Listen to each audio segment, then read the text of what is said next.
我这也是非得发大财不可。俺家祖传了一块银元，竟然值100万。哦，给你优惠的。你看10万能不能要？我看你这只是一块冤大头啊，一会儿100万，一会儿又10万嘞，这价格曲线浮动有点大呀。我先看看东西吧。别提了啊！我这块冤大头啊，刚开始值100万，结果卖了几年没卖掉。我现在综合比较了一下，卖10万都行了啊。光听你这价格浮动确实挺大嘞，冤大头也只有一个签字版才上7位数。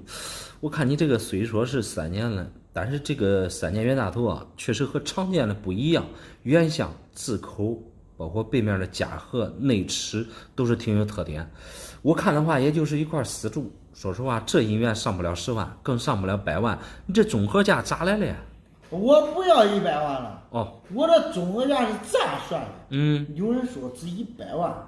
价格可能有点虚高，少了也不想卖，就去掉一个零。100万你觉得有点虚高？去掉一个零就不虚高吗？卖银元价格可不是你这么定价来，因为银元这些年来啊，分版分的比较细致，能值多少钱，完全是看实物状态来。你这动不动都110万，这价格说出来啊，这有点吓人啊。这100万可不是我随便估的呀。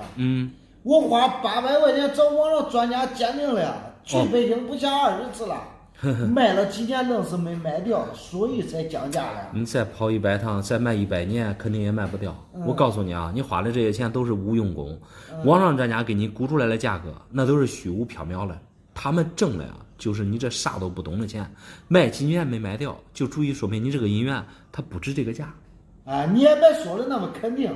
我这块银元啊，与众不同，就是不争的事实。我对比了几百块冤大头，和别人都不一样。肯定和常见的冤大头不一样。刚才我就告诉你，这是丝竹了。丝竹它就是个人私自铸造的银元，材质确实是银的。但是丝竹冤大头，它终归也不是值钱的理由，它们也有一定的市场价。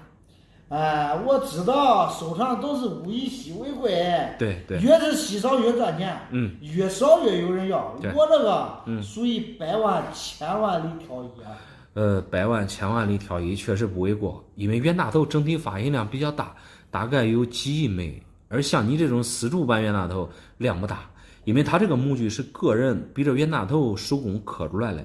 基本上冤大头的含银量是9银1铜，含银量比较低，所以材质显得就比较硬，而丝竹含银量更低一些。你看它这个成色大概在7、8成银子左右，过去是银本位，含银量低，个人赚的也就越多，但是它这个铸造模具消耗的也就比较快，所以当时铸造量不大，现存质量也少。想找个一模一样的还真不好遇，因为银元啊，它是流通货币，品相、状态各方面都不一样。你这个好就好在流动痕迹不是太多，不太影响价格。你依我看的话，大概市场价在4、5千左右的样子。啥呀？我要10万，你这价看来也太猛了吧？我这几年去北京的花销都过完了，这弄了还不够本了。这个够不够本和这个银元没有一丁点关系。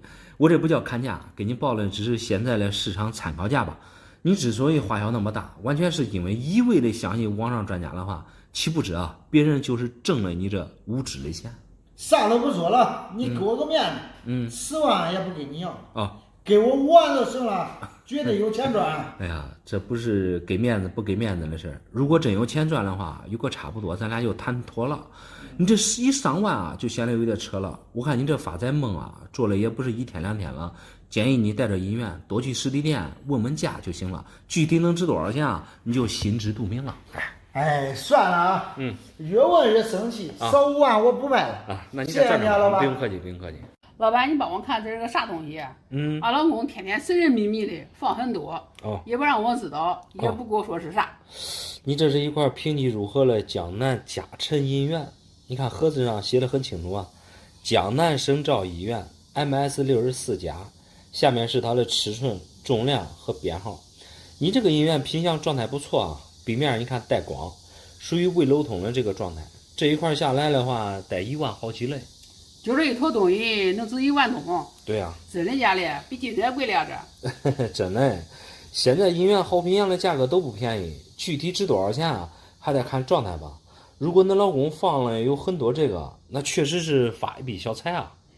我说他整天神神秘秘的，手机里1文钱的存款都没有，这些年啊，陆陆续续的问他亲戚朋友借了很多钱，少了几万，多了有几十万。原来他都买成这个了。而且他还在我面前说，以后叫我过好日子。亲朋好友要钱，他都说他死皮赖脸的说暂时没有。本来说1年给年利息嘞，这几年了，别人利息都不要，只要本金他都不返给你啊。他竟然还买成了这些东西。而且全程还在我蒙在鼓里，一点信任度都没有。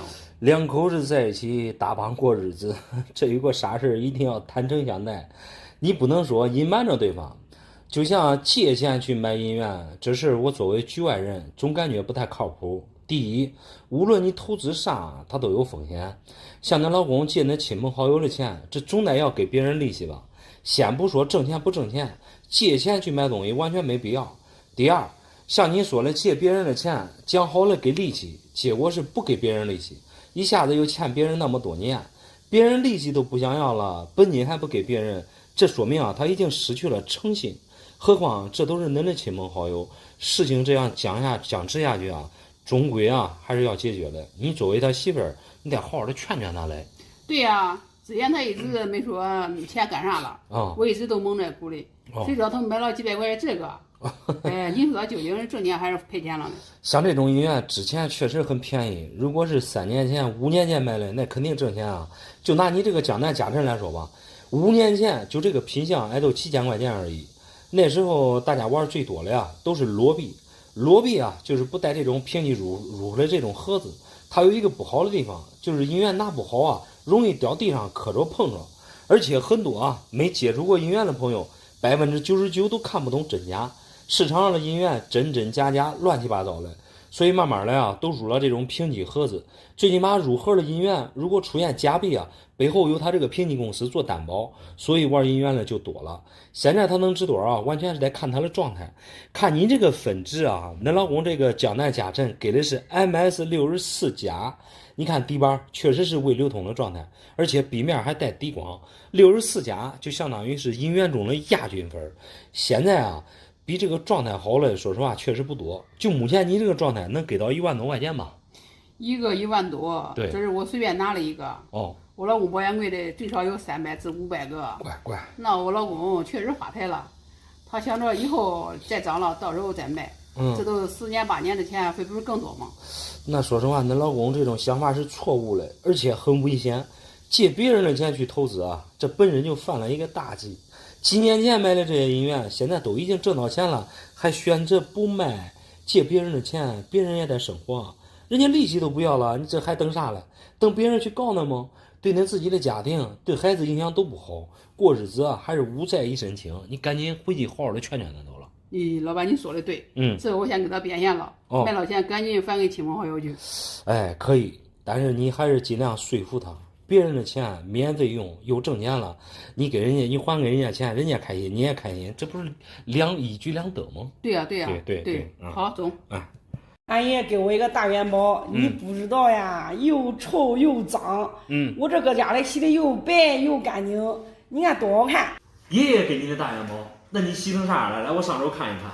哇，确实洗得很白这洗白了，看着多漂亮呀！你都不知道，这个元宝没有洗之前脏得很。你这洗的确实是脱一层皮儿。看器型的话，你这个是10两的钉子，上面还有字，宣统年太谷县。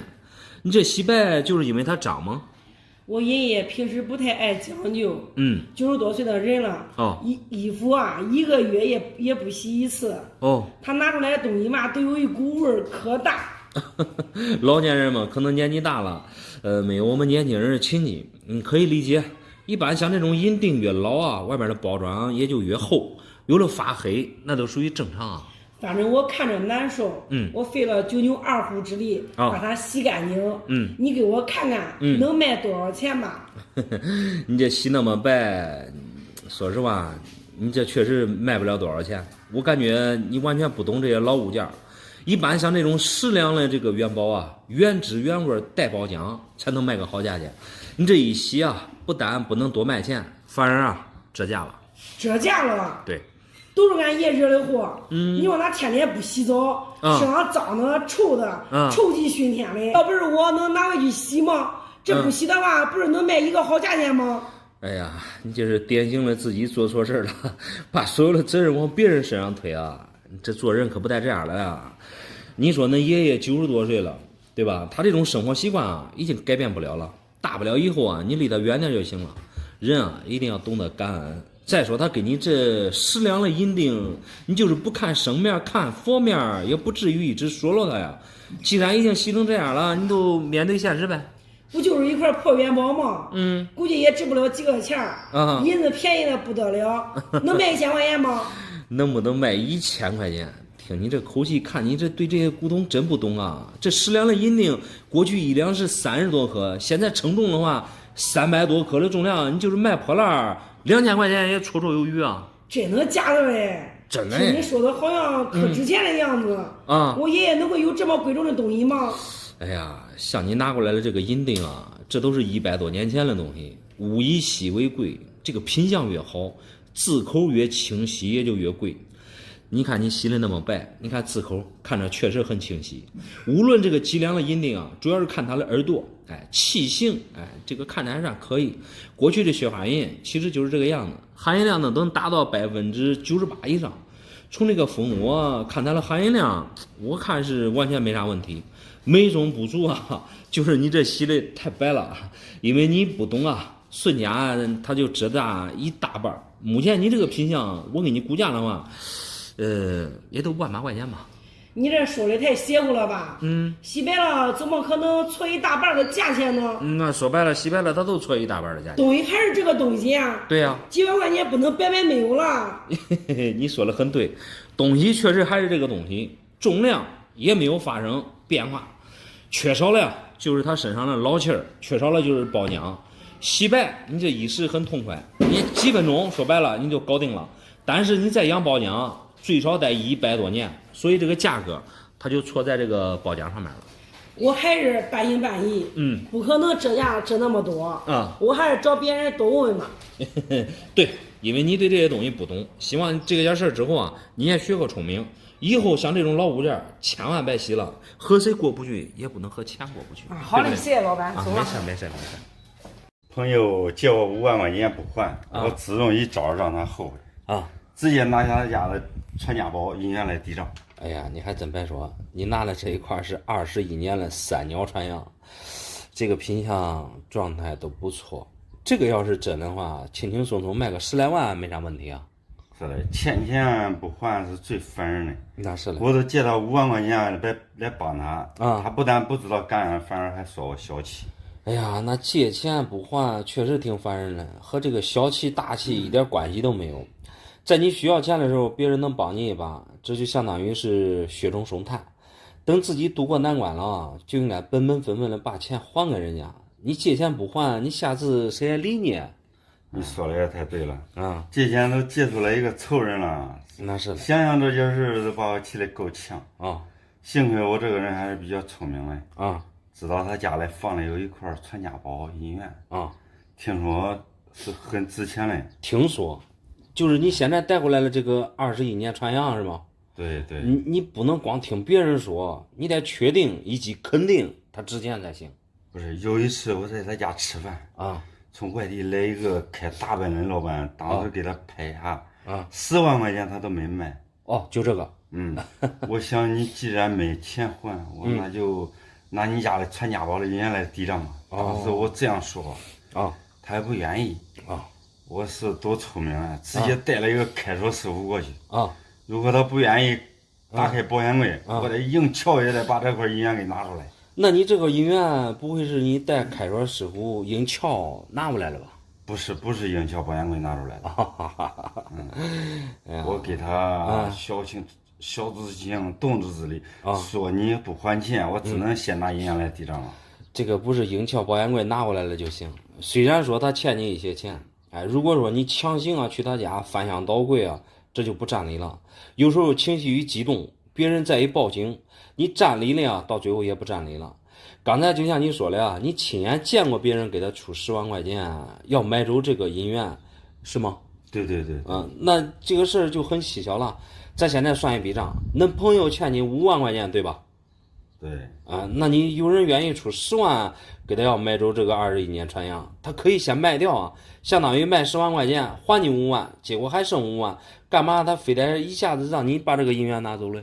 他不让我拿走不行啊，因为当时我很生气。哦，你想想，我都叫好开说师傅了，他不给我肯定要给他弄个鱼死网破呀。鱼死网破倒不至于，现在欠钱啊都是大爷，他不还你也干着急。你有没有想过，有可能这个银元不对呀？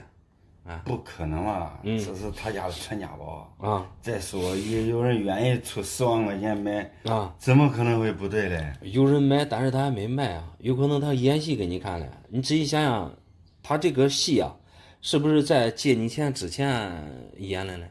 对啊，就是他不舍得卖传家宝啊，所以才给我借钱应急的。哦，你还是帮我看看真假看能值多少的。刚才你来的时候我都说了，这个21年传样状态品相都不错。你看笔面相当于是没有流通过的状态。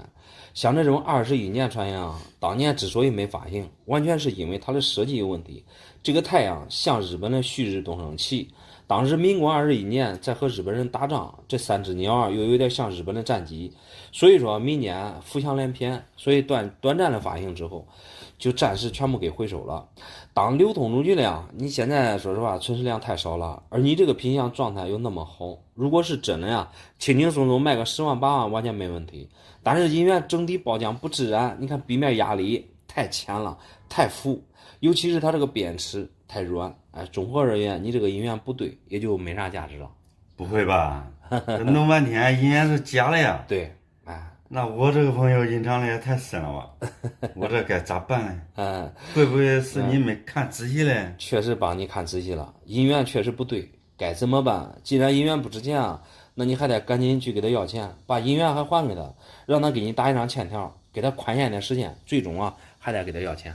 对，那你说的对，明年我还得还给他。对，谢谢你的鉴定啊！没事啊。这是我的最后一线生意了，跟你给我卖了这块银元，我换本钱，我得去发财。这听你说的跟打鸡血似的呀，这挣钱哪有那容易啊？你这是一块22年来平地如何比啊？哎，我穷了10几年了，遇到一次机会不容易。现在我朋友开了一个培训公司，只需交1万块钱就能把我培成月入2万的大师傅。你这个朋友给你的承诺确实挺诱惑人啊！现在干啥挣钱都不容易啊！你拿了这是一块22年的平基传样，状态不错，给了一个 MS61的高分，笔面状态你看确实挺好，带底光。但实话实说啊，这个可卖不了1万块钱啊！哎，卖不了1万也差不多。你看仔细了，这可不是常见的银元啊！我朋友前一段时间才买的，好像说是1万块钱。听你这样说，你应该对银元多少懂一点。这个22年传样确实不常见，一般我们个人见到最多的是23年传样。23年传样发行量和袁大头不相上下，23年传样的价位啊和袁大头一样。发行量最少的其实是21年传样，21年的价位比较高，一般都是几万，10几万的。说实话，像这种平基盒子币啊，价格很透明。这个是公播的盒子，它不及皮盒的溢价高，他买了1万8块钱左右，应该是皮盒，有58分左右了吧？哎，你说的专业知识啊，我也听不懂。我平时当个保安，当保安，钱也挣不了多少。这次学手艺啊，也是在下班时间去学的。平时的工资卡都交给我媳妇了。好不容易找一个朋友借钱，他也没现金。只有这种银元。因为他是前几天才买的。所以我就想拿出来卖个9500，多少赔一点无所谓，你就当帮忙。因为这个机会啊比较难得。我怕凑的时间长了，再错过这次学习的机会了。哎呀，我给你提2点建议吧。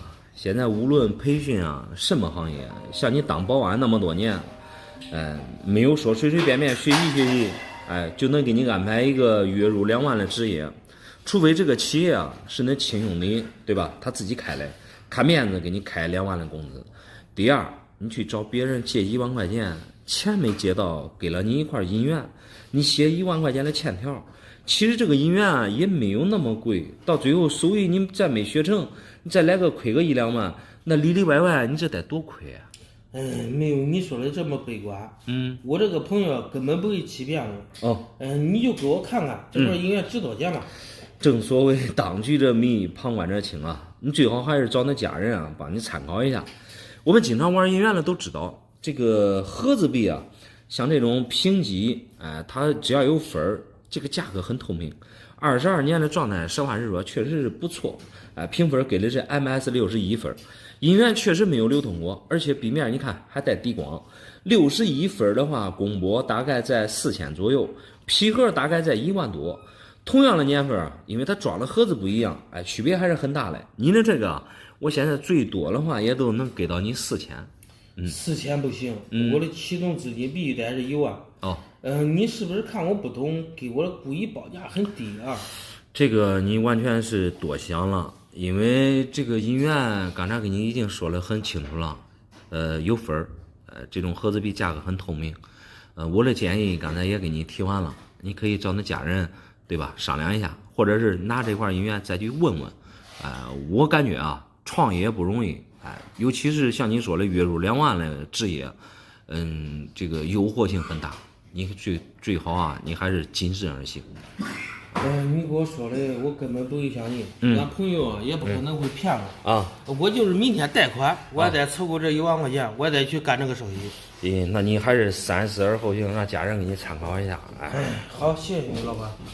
这人不实在，可把我气坏了。咋了？这我给他帮个大忙，他这给我拿个破医院讹人我。你给我看看，这是真的假的，老板？真假这是没啥问题啊，这搁着盒子看，这都是一眼开门的褒奖。PCGS 评级很严格 ，AU53啊，足以说明你这个冤大头状态还不错嘞。状态还不错，有啥用啊？说到底还不是一个破冤大头吗？我给他帮这个一次忙，他就给我拿个金币送给我，还不为过。哎呀，上医院这么大个头的这个金币啊，可能就是2万多块钱吧。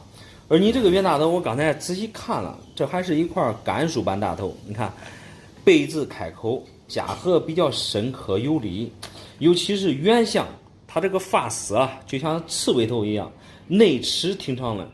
你这个我得仔细看一看。哇塞，你这个地方夹合4、5点方向这里，这比普通的甘肃多出来一片叶子啊，妥妥的一个甘肃落叶。你这帮他啥忙啊？他竟然送你一块这甘肃落叶。我这样跟你说吧，俺铁五哥给那个外国是吧，做了大工程，准备用一些工程材料，刚好我朋友也在这国外工作，我这一给他一说，他正好工作对口，说实话，他们工程生意现在也难做，加上都是老乡，对，所以我就找到了他，这个项目让他去做，相当于给他拉人一把，本来现在钱呢就被我这样拉了一把，他得感谢我。多少再给我点好处吧，没想到给我送我一个破医院。你先别生气，有一句话咋说啊？这个老乡见老乡，来来往往。你别说是在国外了，你就是在国内打工，对不对？见了老乡那都是分外热情。现在生意确实难做，你这帮他一个大忙，他感谢你啊，也是应该的。可能你这个朋友吧比较含蓄，没告诉你这个甘肃落叶的价值，所以让你啊产生了误会。我也希望是误会，这东西给我说了好几天了，所以就我来找你整这个专业人士问问。如果不值钱，我回来给他翻脸不中。哎呀，估计你这脸是翻不了了。你这个落叶的价值啊，和黄金一样贵。我先跟你说一下，甘肃大头里边最好的3个版：曲避敏、落叶、长缨。真正存世量第一少的其实就是这个落叶，所以落叶啊在甘肃版里边最贵。皮盒向来评级很严格，能够给分啊，你看 AU53 就说明它这个状态不错。AU 级别啊就相当于没有怎么流通过，看一下它这个壁面确实是没有这个流通痕迹。而这个落叶啊好就好在它这个包浆上面，这种包浆啊是属于淡黄材，而且包浆面你看还不厚，尤其是它这个发丝，这个是落叶好坏的一个参照物。个人感觉啊，这个比黄金还要强。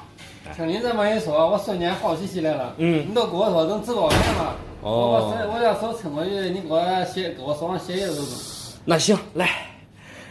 这说实话，你这还怪挺有意思。一般像这种伸手报价的话，通常都是人多，省得让别人听到。你说像咱俩这样神神秘秘的，很容易啊惹起别人的笑话。你感觉这个数满意不满意？真没想到我值这个数。我还以为这破冤大头不值钱嘞，谁想到闷到给我一个惊喜。你这还挺有意思。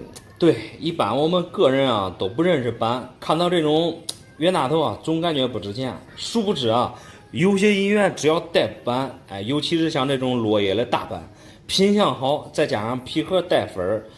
还是能卖一个好价钱的。好了，啥也不说了，差点误会朋友。因为我都给你不太懂，我都给你放这儿了。行，你这也叫老有所获，你这个朋友也不小气啊，这叫滴水之恩，涌泉相报。回去跟你这个朋友好好处，银元我留下，好吧？好嘞，好，走。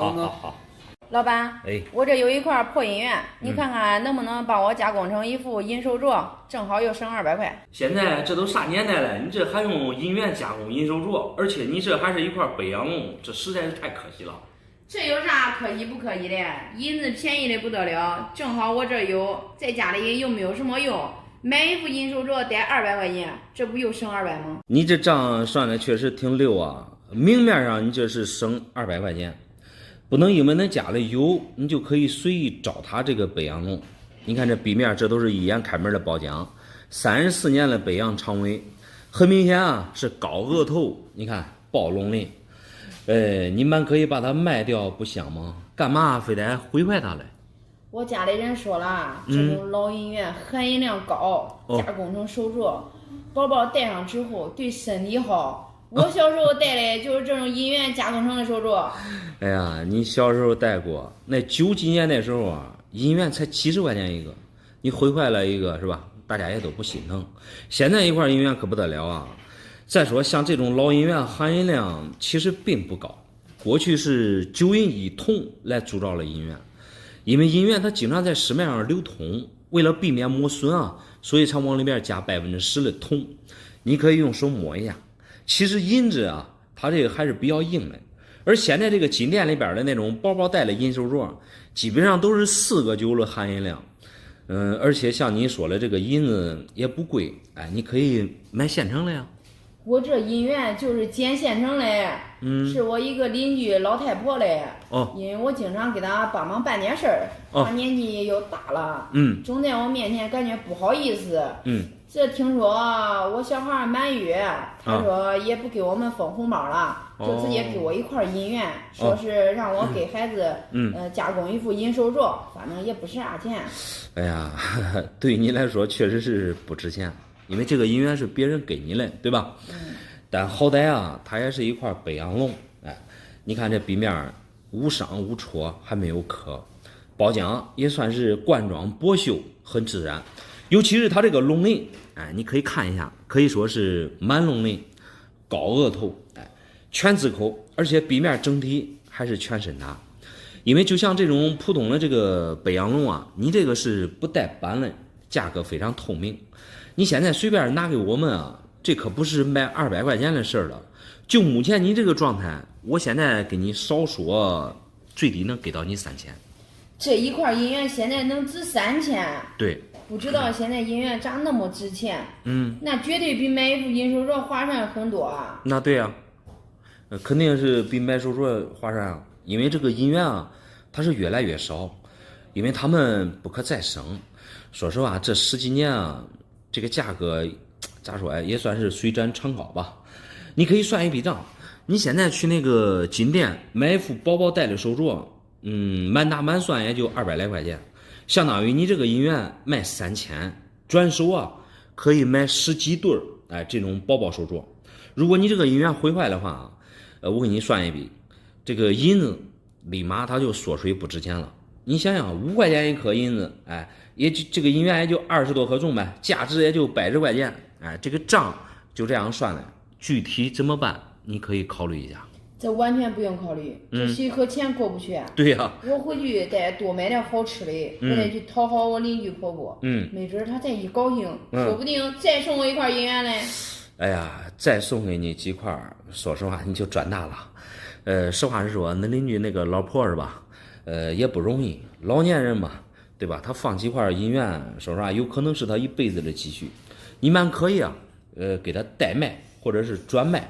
把钱啊尽量给他多一些，对不对？你说的对，我这回去再给他商量一下。哎，行，谢谢你。没事。这俺婆婆也太抠了。咋来？我跟她儿子才刚结婚，因为我俩没工作，她竟然拿一块破音源来纠集我们，这太吝啬了。太吝啬，看来你是对音源不懂啊。这是一块已经入 PCGS 盒子的大幅正音1两，评级虽然说没给分，但是 UNC 你看在这搁着嘞。通过盒子你看它的壁面带光，状态整体来说还不错。恁婆婆拿这个救济你们已经是非常大方了。我跟你说实话吧，俺婆婆这个人啊，在生活中是太抠了，她抠了很，对自己都不舍嘞。一件衣服都穿10几年了，还不舍得换嘞。我倒是觉得恁婆婆会过日子，一件衣服穿10几年不舍得扔，很节俭啊。她对自己都节俭过度了，对我们一家人要求也是很严了很。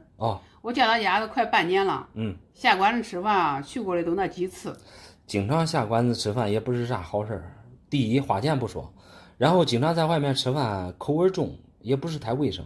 如果家里有人做饭啊，还省钱呢。关键是做的不好吃，天天清汤寡水的。要不是我手里没钱呗，我才不在家里吃嘞。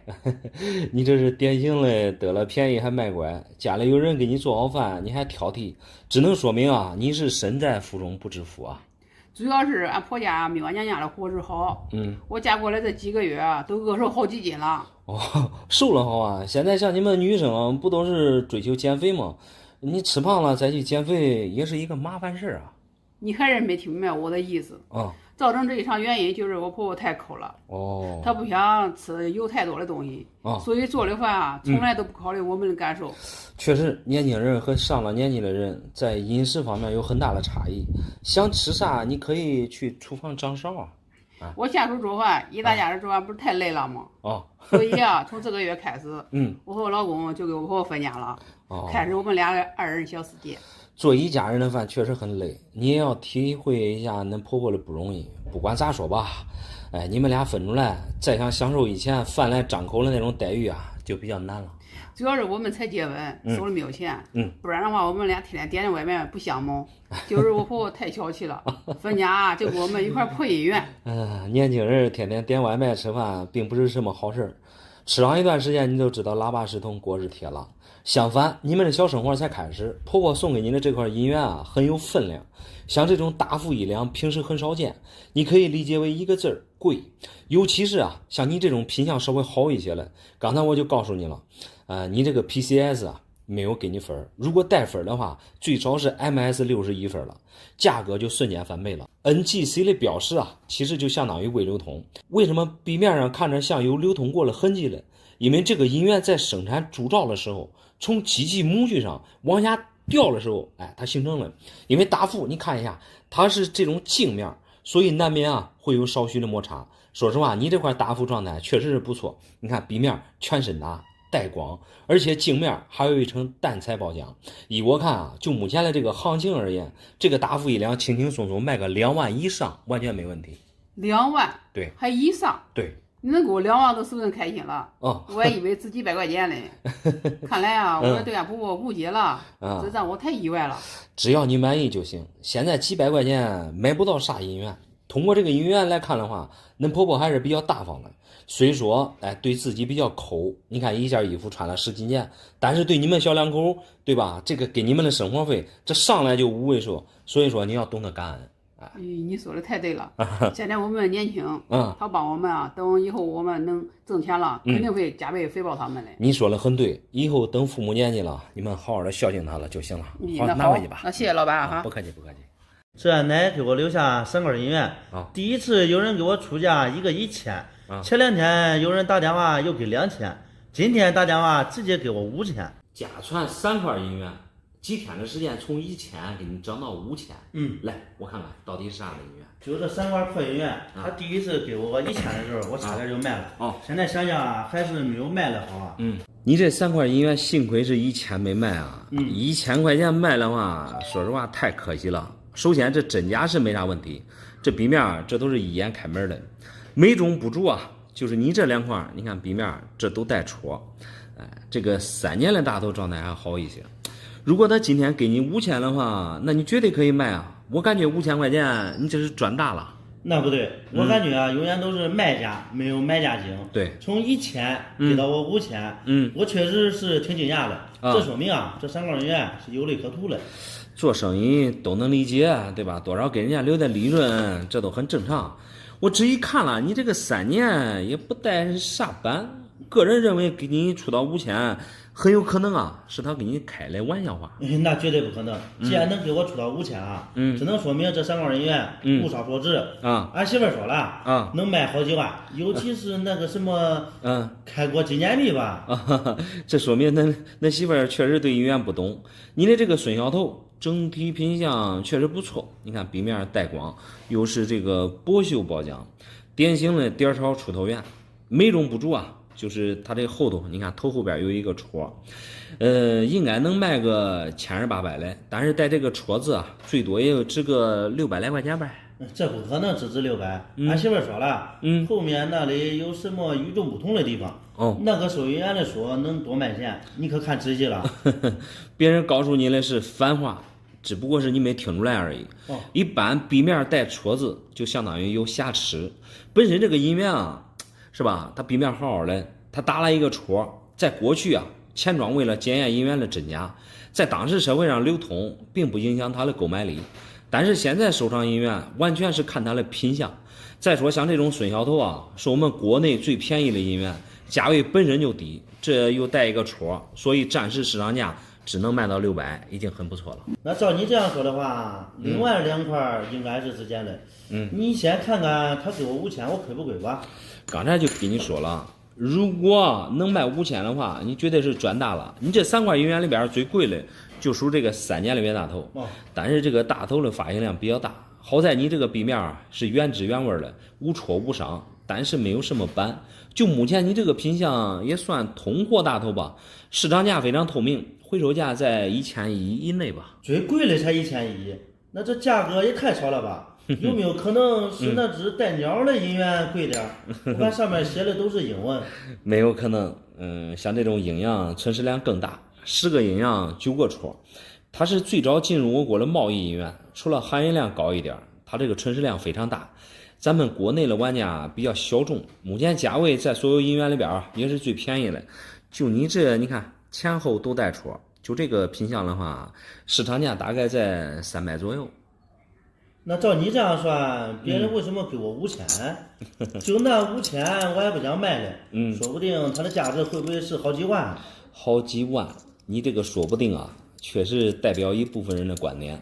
听完你这个想法，我终于知道为什么别人给你5000了，就是因为你不懂乱要价。他想着给你2000，你还不卖，他只有给你乱报一口了。能值多少钱？我刚才已经给你分析的非常清楚了。既然你不缺钱啊，老一辈留下来的东西，我感觉你还是留着妥了。那算了，明天那家伙再给我联系，他要给我6000啊，我就果断卖给他了。那行，祝你好运吧。好，谢谢啊。没事没事。